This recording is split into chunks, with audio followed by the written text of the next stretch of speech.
మావోయిస్టుకు కంచుకోటగా అయినటువంటి ఛత్తీస్గఢ్ అబూజ్మఠ్ అడవులు అలాగే కర్రెగుట్టల అడవి ప్రాంతాల్లో త్రివర్ణ పతాకం ఎగరేయాలన్నా సామాన్య ప్రజలు అక్కడ తిరగాలన్నా భయభ్రాంతులకు గురయ్యేవారు. సామాన్య ప్రజలు ఎవరు కూడా అక్కడికి వచ్చేటువంటి పరిస్థితులు ఉండేవి. వాళ్ళందరినీ కూడా భయపెట్టేవారు మావోయిస్టులు. అలాగే ఆదివాసీలందరినీ కూడా చాలామందిని చంపేస్తూ ఉన్నారు. పోలీసులకు ఇన్ఫర్మేషన్ ఇస్తూ ఉన్నారు, చాలామందిని చంపేస్తూ ఉన్నారు.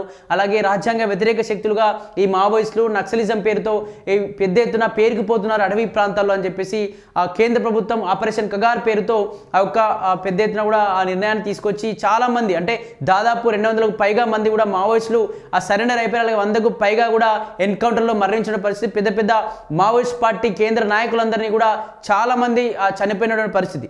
దీనికి సంబంధించి హిడ్మా చనిపోయినప్పటి నుంచి కూడా ఈ మావోయిస్టు పార్టీ పైన ప్రజలకు ఎక్కువ ప్రేమ పెరిగిపోయింది. ఈ విధంగా మావోయిస్టులు ఎందుకు చంపేస్తా ఉన్నారు, లొంగిపోవడానికి అవకాశం ఇవ్వండి అని చెప్పేసి చాలామంది ప్రజలు కావచ్చు, అలాగే కొందరు మేధావి వర్గం మాట్లాడుతూ వచ్చారు. చంపేయడం కరెక్ట్ కాదు, చంపేయడం అనేది రాజ్యాంగ వ్యతిరేకం. మీరే అంటూ ఉన్నారు రాజ్యాంగ వ్యతిరేకంగా మావోయిస్టులు మారుతూ ఉన్నారు, ప్రజల్లోకి రండి మీరే అంటూ రాజ్యాంగ వ్యతిరేకమైనటువంటి విధానాలు తీసుకొచ్చి మావోయిస్టులు ఎందుకు కాల్చి చంపుతూ ఉన్నారంటూ కూడా మేధావులు కావచ్చు, విశ్లేషకులందరూ మాట్లాడుతూ వచ్చారు. దీనికి సంబంధించి ఎప్పుడు కూడా ఆ అడవి ప్రాంతాల్లో కావచ్చు, ఆ కర్రెగుట్టలు అబూజ్మఠ్ అడవిలో ఎప్పుడు కూడా త్రివర్ణ పతాకాన్ని, భారత జాతీయ జెండాను ఎప్పుడు కూడా అక్కడికి మేము తీసుకెళ్ళలేదు, ఎప్పుడు కూడా ర్యాలీ అక్కడ చేయలేదు. దాదాపు కొన్ని ఏళ్ళు అవుతా ఉంది అక్కడ ఆ త్రివర్ణ పతాకానికి తీసుకెళ్ళాక. కానీ ఇప్పుడు కేంద్ర ప్రభుత్వం చేసినటువంటి ఆపరేషన్ కగార్ ద్వారా అసలు మావోయిస్టులు అందరూ నిర్మూలించిపోయారు కాబట్టి, మావోయిస్టులు ఎవరు లేరు కాబట్టి మేము ఇక్కడ ర్యాలీ చేస్తున్నామంటూ కూడా ఛత్తీస్గఢ్ సంబంధించినటువంటి డిప్యూటీ సీఎం విజయ్ శర్మ అయితే పెద్ద ఎత్తున అక్కడ అబూజ్మఠ్ అడవిల నుంచి కర్రెగుట్టల వరకు కూడా ఒక త్రివర్ణ పతాకంతో ర్యాలీ నిర్వహించడం తెలుస్తుంది. దానికి సంబంధించి ఒకసారి వార్త చదివేటువంటి ప్రయత్నం చేద్దాం. అబూజ్మఠ్ నుంచి కర్రెగుట్టల దాకా యాత్ర 90 చోట్ల స్వాతంత్రం తర్వాత తొలిసారి పతాకావిష్కరణ. నారాయణపూర్లో తిరంగా యాత్ర ప్రారంభించిన ఛత్తీస్గఢ్ డిప్యూటీ సీఎం విజయ్ శర్మ. అది కొన్ని దశాబ్దాల పాటు ఎర్ర జెండా తప్ప త్రివర్ణ పతాకం పరిచయం లేని ప్రాంతం. స్వాతంత్రం వచ్చినప్పటి నుంచి ఇది వరకు జాతీయ జెండా ఆవిష్కరణ ఎరగని గ్రామాలు, మారుమూల అటవీ ప్రాంతాలు, ఎన్కౌంటర్లు, కాల్పుల ఘటనతోనే హెడ్లైన్లుగా పరిచయమైన ఆ పేర్లు ఇప్పుడు తిరంగా యాత్రను స్వాగతిస్తున్నాయి. 80వ స్వాతంత్ర దినోత్సవం వేళ స్వాతంత్రం వచ్చినప్పటి నుంచి ఇది వరకు జాతీయ పతాకం ఎగరని 90 గ్రామాల్లో మువ్వన్నెల జెండా రెపరెపలాడుతుంది. మావోయిస్టులను కంచుకోటగా నిలిచిన ఆ ప్రాంతాల్లో ఇప్పుడు 3 రంగుల జెండాతో బైక్ ర్యాలీలు మొదలయ్యాయి. నక్సలైట్ల కేంద్రంగా నిలిచిన అబూజ్మఠ్ నుంచి మావోయిస్టు పార్టీ చివరి అంకంలో ప్రధాన శీర్షికల్లో ఎక్కిన కర్రెగుట్టల వరకు 3 రోజుల పాటు ఈ యాత్ర సాగనుంది.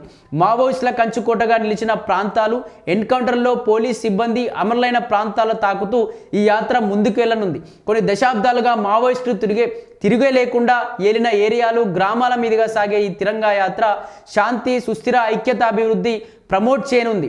ఇదివరకే తెలంగాణ డీజీపీ సివి ఆనంద్ కర్రెగుట్టలపైకి వెళ్ళి ఆ ఏరియాలో సుమారు 50 ఏళ్ల తర్వాత తొలిసారి జాతీయ జెండాను ఎగరవేయడం గమనార్హం అన్నట్టుగా కూడా వార్త చూస్తూ ఉన్నాం. దీనికి సంబంధించి కొన్ని దశాబ్దాల పాటు ఎర్ర జెండా తప్ప అక్కడ జాతీయ జెండా ఎగిరినటువంటి గ్రామాలు దాదాపు 90కి పైగా గ్రామాలు ఉన్నాయి. అసలు ఆ గ్రామాల్లో ఎర్ర జెండా తప్ప అసలు జాతీయ జెండా అంటే ఏంటి, జాతీయ జెండా ఎందుకు ఎగరేస్తారు కనీసం వాళ్ళకు అవగాహన ఉండేది కాదు. కానీ కేంద్ర ప్రభుత్వం తీసుకొచ్చినటువంటి ఆపరేషన్ కగార్ ద్వారా ఎంతోమంది నిర్మూలించిపోయారు, ఎంతోమంది మావోయిస్టులు చాలామంది సరెండర్ అయిపోయారు, చాలామంది ఎన్కౌంటర్లో చనిపోయారు. కాబట్టి నిజంగా విముక్తి కలిగించింది. గ్రామాన్ని అభివృద్ధి చేసుకోగలుగుతాం. ఈ కంచుకోటను మొత్తం కూడా మేము బద్దలు కొట్టాం. ఎక్కడైతే మావోయిస్ట్ పార్టీ మొదలైందో, ఎక్కడైతే అబూజ్మఠ్ అడవుల నుంచి ఎక్కడైతే చివరి అంకం ముగిసిందో కర్రెగుట్టల వరకు కూడా పెద్ద ఎత్తున మేము 3 రోజుల పాటు కూడా ఈ త్రివర్ణ పతాకంతో ర్యాలీ చేయబోతున్నాం. గ్రామంలో జాతీయ జెండాని మేము పరిచయం చేయబోతున్నాం అంటూ కూడా ఇక్కడ దీనికి సంబంధించి డిప్యూటీ సీఎం విజయ్ శర్మ మాట్లాడుతూ చెప్పారు. అలాగే బస్తర్ తిరంగా యాత్ర ప్రారంభం. ఈ బస్తర్ తిరంగా యాత్ర బుధవారం మొదలైంది. సీనియర్ మావోయిస్టులు లొంగుబాటు అరెస్టుల్లో కీలక పాత్ర పోషించిన ఛత్తీస్గఢ్ డిప్యూటీ సీఎం హోంమంత్రి విజయ్ శర్మ నారాయణపూర్లోని ఈ యాత్రను ప్రారంభించారట. స్కూల్ పిల్లలు, స్థానికులతో ఓ హై స్కూల్లో నిర్వహించిన ఈ కార్యక్రమానికి విజయ్ శర్మతో పాటు రాష్ట్ర మంత్రి, నారాయణపూర్ ఎమ్మెల్యే కేదార్ కశ్యప్ కూడా పాల్గొన్నారు. గతంలో మావోయిస్టుల ప్రాబల్యాన్ని దృష్టిలో పెట్టుకుని నారాయణపూర్ను ఈ యాత్రకు ప్రారంభ స్థానంగా తీసుకున్నారు. ఇక్కడ జాతీయ జెండా ఆవిష్కరించి చేతిలోనూ అందరూ జెండా పట్టుకొని ర్యాలీ తీశారు. ఆ తర్వాత విజయ్ శర్మ బైక్ ర్యాలీ ప్రారంభించారు. దశాబ్దాలుగా అభివృద్ధికి నోచుకొని ఈ ప్రాంతాలకు రోడ్లు, విద్యా నైపుణ్యాల అభివృద్ధి, అటవీ సంపద ప్రాసెసింగ్, ఉపాధి వంటి అంశాలపై హైలైట్ చేసుకుంటూ యాత్ర కొనసాగించారట. అయితే బస్తర్ తిరంగా యాత్ర ప్రారంభం ఈ దాదాపు బుధవారం మొదలైందట. బుధవారం నుంచి దాదాపు 3 రోజుల పాటు ఈ యాత్ర కొనసాగనుంది. ఏదైతే 90 గ్రామాలు ఉన్నాయో 90 గ్రామాలు అసలు అభివృద్ధికి నోచుకోలేదు. వీళ్ళకు ఎర్ర జెండా తప్ప త్రివర్ణ పతాకం జాతీయ జెండా గురించి ఎవరికి తెలియదు కాబట్టి స్కూల్ పిల్లలతో నారాయణపూర్లో సంబంధించినటువంటి ఎమ్మెల్యే కావచ్చు, అలాగే ఆ స్కూల్ ఆ ఏరియాలో కాన్స్టిట్యూన్సీ ఉన్నటువంటి స్కూల్ పిల్లలందరితో కూడా జాతీయ జెండాను తీసుకొని బైక్లపైన ర్యాలీగా వెళ్తూ ఉన్నారట. దీనికి సంబంధించి అలాగే ఈ ప్రాంతాల మీదుగా యాత్ర, ఈ యాత్ర తొలి రోజు నారాయణపూర్, ముంజ్ మెటా, జురాగావ్, దౌడాయ్, కన్వర్గావ్, కడే, దీనికి సంబంధించి కడేనార్, బోన్లీ, సర్దార్, బన్సూర్ మీదుగా వెళ్ళి దండేవాడకు చేరుకుంటుందట. రెండవ రోజు మావోయిస్టు ప్రభావిత ప్రాంతం దంతేవాడ నుంచి సుక్మా, బిజాపూర్ల దాకా వెళ్ళనుంది. మూడో రోజు అవపల్లి, ఉసూర్, గాల్గాం, నంబి, తాడ్పాల మీదుగా కర్రెగుట్టలకు చేరుతుందట. ఈ యాత్రలో భాగంగా ఆయా ప్రాంతాల్లో మావోయిస్టులతో ఎన్కౌంటర్లో మరణించిన జవాన్ల నివాళులు అక్కడికి మట్టిని సేకరించనున్నారు. మరణించిన స్థానిక గిరిజనులకు నివాళులు అర్పించుకున్నారు. సేకరించిన మట్టి జవాన్లను స్మృతిగా నిర్మించే స్తూపం లేదా మ్యూజియంలో భద్రపరుస్తారు. అలాగే ఈ యాత్రలో మధ్యలో తగిలే పట్టణాలు లేదా జిల్లా కేంద్రాల్లో స్థానికులతో ఇంటరాక్షన్ కార్యక్రమాలు నిర్వహిస్తారట.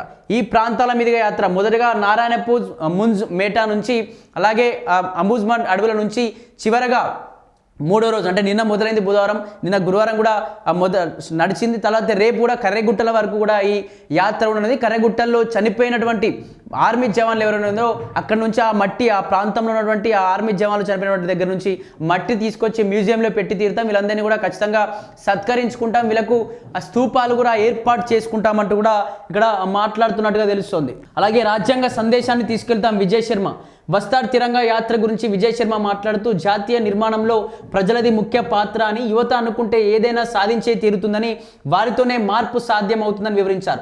మావోయిస్టులతో ఘర్షణల్లో మరణించిన అమర జవాన్లు, పోలీస్ సిబ్బందిని ఈ యాత్రలో గుర్తు చేసుకుంటామని, ఇది శాంతి విశ్వాసానికి ప్రతీకగా సాగే యాత్ర అని తెలిపారట. ఇది కేవలం జెండా యాత్ర మాత్రమే కాదని, ఒకప్పుడు మావోయిస్టుల కదలికలనే చూసిన ప్రాంతాలకు రాజ్యాంగ సందేశాన్ని తీసుకెళ్తున్నామన్నారు. హింసాత్మక ఘటనల గాయాలను ఇప్పటికీ మోస్తున్న కుటుంబాలున్నాయని, అలాంటి గ్రామాల ప్రభుత్వం చేరుకుని జాతీయ జెండా ఎగరవేసి ప్రజల్లో ఆత్మవిశ్వాసాన్ని పెంపొందిస్తామని తెలిపారట.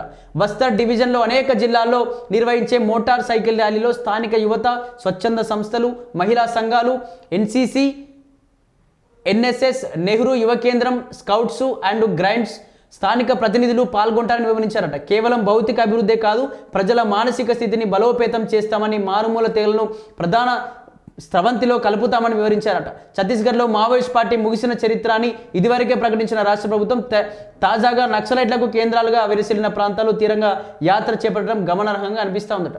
రాజ్యాంగ సందేశాన్ని తీసుకెళ్తున్నామంటూ కూడా అక్కడ విజయ్ శర్మ, దీనికి సంబంధించి deputy CM Vijay Sharma, Chhattisgarh deputy CM Vijay Sharma మాట్లాడుతూ నిజంగా మావోయిస్టులు పని ఖతమైపోయింది, మావోయిస్టులందరిది కూడా చరిత్రే, ఈ చరిత్రను మేము తిరగా రాసాం.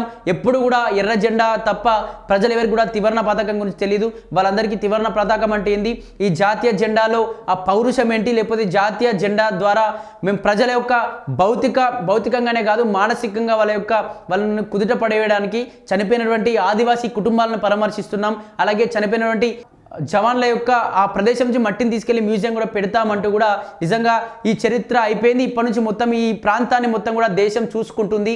ఈ భారతదేశం ఎప్పుడు డైరెక్ట్గా ప్రతి నాయకుడు ఇక్కడికి వచ్చి ఆ పరిపాలన చేయగలుగుతాడు. ఎవరికి కూడా భయపడాల్సిన పరిస్థితి లేకుండా ఈ ఆపరేషన్ కగారుతో చాలామంది మావోయిస్టులు కూడా లొంగిపోయారు, చాలామంది కాల్పుల్లో మరణించారు. కాబట్టి సంతోషంగా ఉన్నారు గ్రామస్తులందరికీ కూడా. మేము అందరినీ కూడా అభివృద్ధి, అన్ని ప్రాంతాలని కూడా అభివృద్ధి నోచుకునే ప్రాంతాలు కాబట్టి ఇవన్నీ అభివృద్ధి చేసి ఈ దేశంలో ఇవి కూడా ప్రాంతాలే అని చెప్పి కూడా చాటి చెప్తామంటూ కూడా ఆ ఛత్తీస్గఢ్ డిప్యూటీ సీఎం మాట్లాడుతున్నారు. మరి చూడాలి, నిజంగా ఇప్పటికే మావోయిస్ట్ గణపతి కనిపించట్లేదు.